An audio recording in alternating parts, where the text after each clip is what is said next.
race surface a few years ago. He came out of turn 4. And, hey, Mike, did you forget to turn left? Is that what happened? Something broke. Oh, you're blaming it on the race car. Yeah, sure. I think he's probably blaming it on his brothers who built the race car, but he took quite a ride in turn 4 in that sprint car. And our first street stock heat race, and these would be the slower qualifiers, and we got one car out there, a couple of cars, in fact, that didn't make it for qualifying. So let's tell you a little bit about those guys. They did not make this qualifying grid tonight. The 12 car of Doug Way from Fieldbrook. His sponsors, Humboldt Boat Company, Simpson Federal Credit, and Bohannon Corporation. The 70 car, Bob Wallace, also was not out here to qualify. Bob sponsored by the Mill Yard, 4th Street Market, Del Porto's Deli, A&I Roofing, and East Bay Machine. And the other drivers on the racetrack, the 23 car, Sean Andrews. Car number 29. 29 car of Lonnie Tucker. 71 car of Mark Murray. And the 27 car, the driver, Pat Walsh. And out of turn 3 and 4, we get set to go green. There's the green.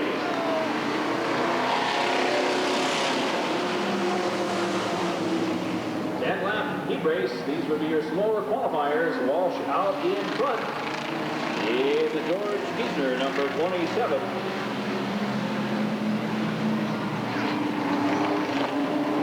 Chevy Impala leads it back to the line. And now Bob Wallace in the 70 car challenging the 29 car of Tucker. Wallace trying the outside line, can't seem to get any progress there as Mark Murray tries to. Now, Wallace once again goes high on the outside and picks up 3rd place. Wallace, a rookie driver, his first year, and I think he's only made about 3 or 4 races out here, so Wallace starting to make that car look pretty good. And now Wallace going to the outside of Mark Murray, and out of nowhere, we've got a rookie driver out there who is starting to make that race car work very well.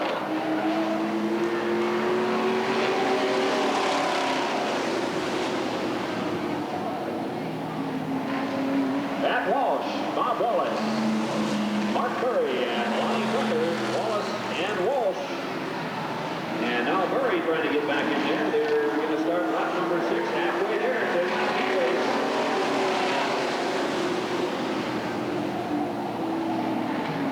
And Walsh in the Impala started front row, and he is just working that car for all it's worth to keep some of these faster qualifiers behind him.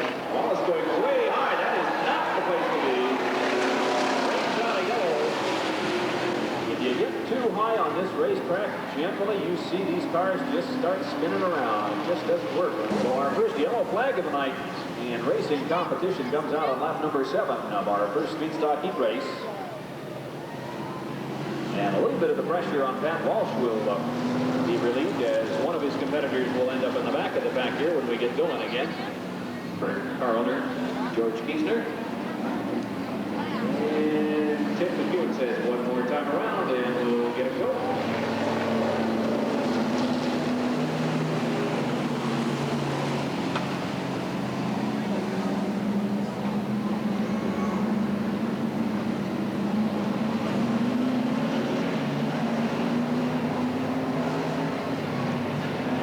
As we get set to turn them loose, watch them closely. And 3 and 4.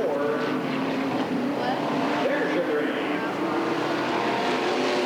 And very quickly, Mark Murray trying to get on the inside, and Walsh shuts him down. And I think that is more or less saying, if you're going to get around me, you're going to have to take the outside line. He comes right up on the bumper, just inches between them. Murray gives him a little tap just to let him know he's there.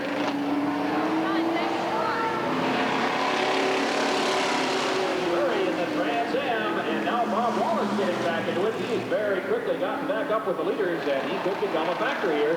Murray going to the outside. Wallace picks up 3rd place as Tucker gets out of shape. And this first heat race is turning out to be quite a battle down the front straightaway.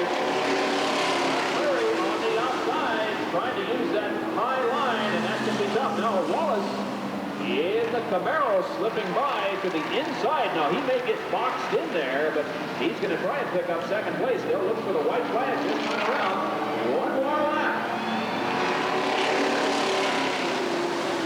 Matt Walsh trying to hang on for his first victory ever here at the Redwood Raceway on the asphalt. He hasn't won one before. Now Bob Wallace on the inside.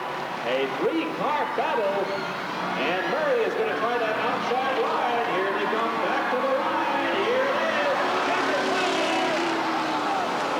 Too close to call. We're going to have to check with the officials. Too close to call, and we'll see where it went.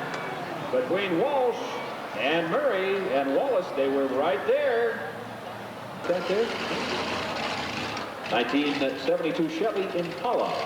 Thanks to Larry Woodhurst and Tom Helgeson, and a big thanks to car owner George Kiesner. George has been working on race cars out here for many, many years. Out of the car, Pat Walsh. And Pat raced out here on the dirt for many, many years and didn't have too much of an opportunity to do much racing until George got this car together for 1989.